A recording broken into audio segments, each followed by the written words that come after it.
क्योंकि मुसलमानों को भी ये जानकारी नहीं है कि भारत की पहली मुस्लिम शिक्षिका कौन है। तो जिनका इतिहास नहीं होता है उनका वर्तमान नहीं होता है। अगर आप अपना वर्तमान अच्छा करना चाहते हो, भविष्य अच्छा करना चाहते हो, तो आपको तारीख की खास करना यहाँ बच्चे कहते हैं ना कि जब एक पुरुष शिक्षित होता है तो केवल स्वयं को शिक्षित करता है, लेकिन एक महिला शिक्षित होती है तो पूरे परिवार को शिक्षित करती है। इसलिए सबसे ज्यादा हमें अपनी शिक्षा पर, संगठन पर और संघर्ष पर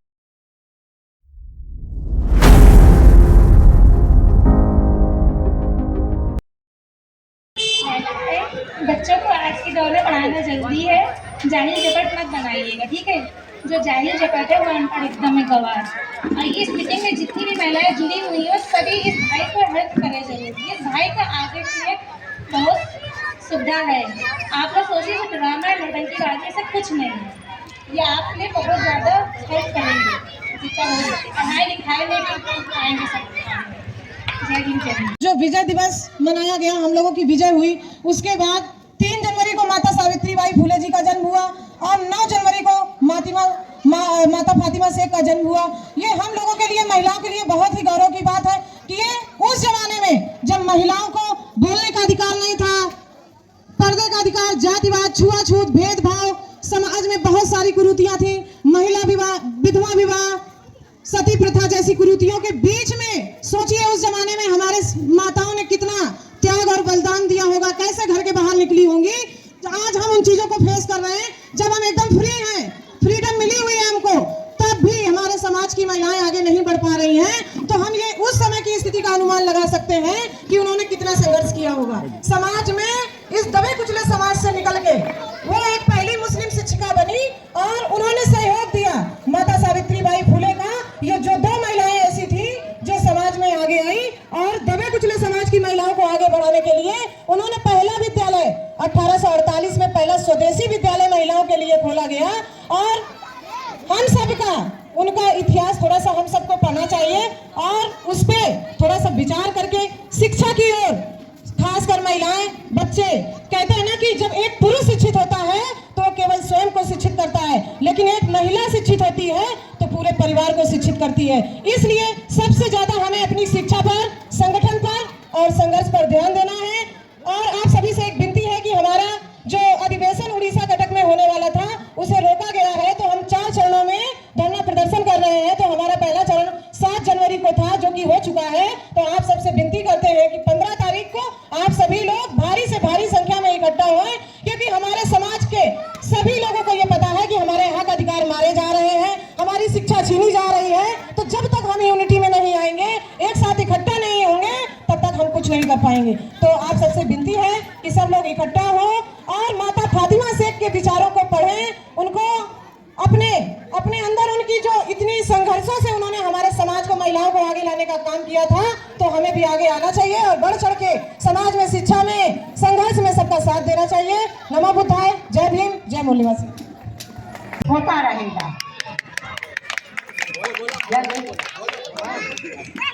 और मुझे बहुत प्यारा, मैं किसी से अपने घर में तो बात मानती ही नहीं हूँ।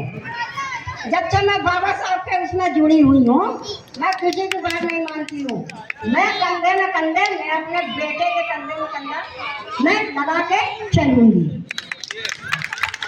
जय मूल्यवासी।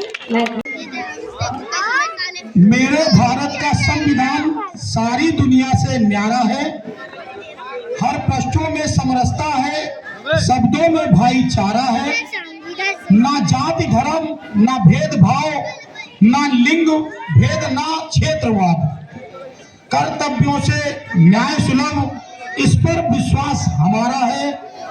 मौलिक अधिकार मिले सबको, अभिव्यक्ति की आजादी है, वाणी से प्रेम सिखलाता है, हर अनुच्छेद पे धारा है। इस संविधान का हर अक्षर वीरों की याद दिलाता है, हर धर्म का पूर्ण सदा हक है, नफरत ना हमें गंवारा है। हिंदू मुस्लिम है सिख यहाँ, बुद्धा की ज्ञान की वाणी है मूल निवासी का भारत, बाबा साहब ने संवारा है समाजवाद से लोकतंत्र, संप्रभुता धर्मनिरपेक्ष सदा है, शौर्य चक्र तिरंगा में सबके प्राणों से प्यारा है। सभी को और बहनों को, सभी को जय निवासी भाइयों। मेरा नाम राजू यादव है। कानपुर नगर बीएमपी बहुजन मुक्ति पार्टी। साथियों, आज माता फातिमा शेख का जन्मदिन है।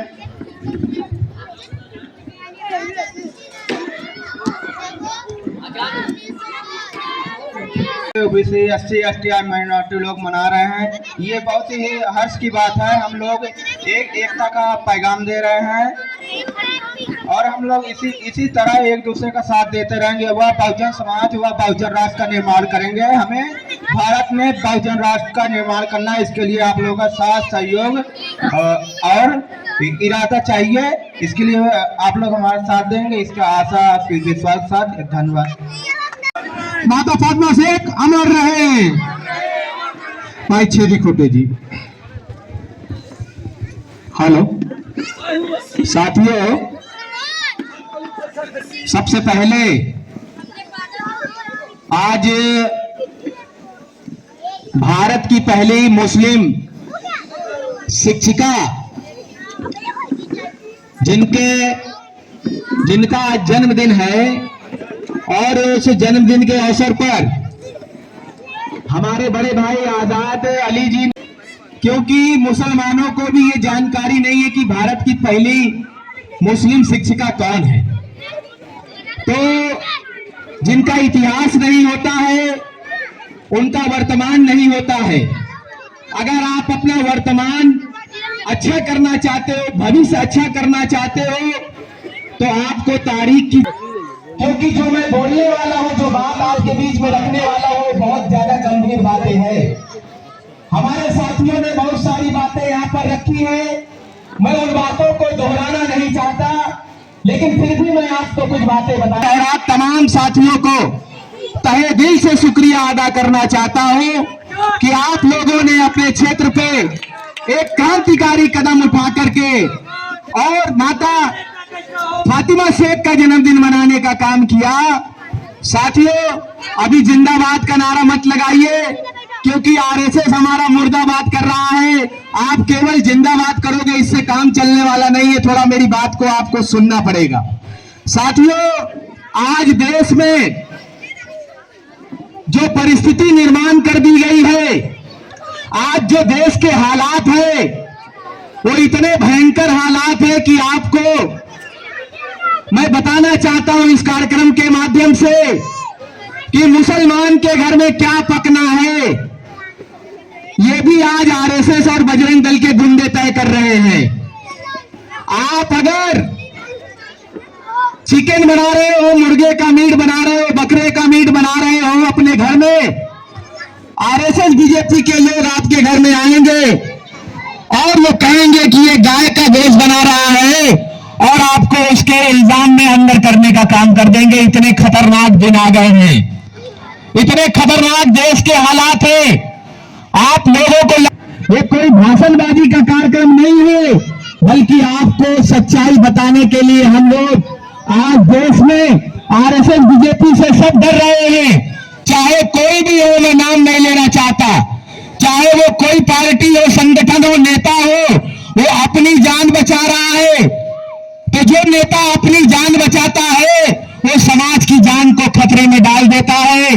जो नेता समाज की जान बचाता है वो नेता अपनी जान को खतरे में डाल देता है। तो आपको ये समझने की जरूरत है कि आज देश में आपके लिए कौन लड़ रहा है। आज मुसलमानों की संख्या इस देश में 15% है, लेकिन बीजेपी वाले, आरएसएस वाले आपको क्या कहते हैं? मुसलमान अल्पसंख्यक है।